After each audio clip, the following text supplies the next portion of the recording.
நான் வீட்டில் இருந்தாலும் சரி தங்கச்சி வீட்டில் இருந்தாலும் சரி எங்கள் அம்மா வேலையாக கொடுத்து கொள்ளுது.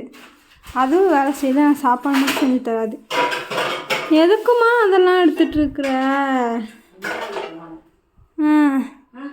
எதுக்கு அதெல்லாம் எடுத்துக்கிட்டு இருக்க? நீ தான் எல்லா வேலையும் செய்வியா? நல்லா தானே இருக்கு. சமைச்சு மட்டும் தந்துடாதப்போ. ஆமாம், இப்போ வரைக்கும் இப்போ அடுப்புல ஒன்றுமே சமைக்கலை. மணி என்ன ஆச்சு? 10:30 ஆச்சு.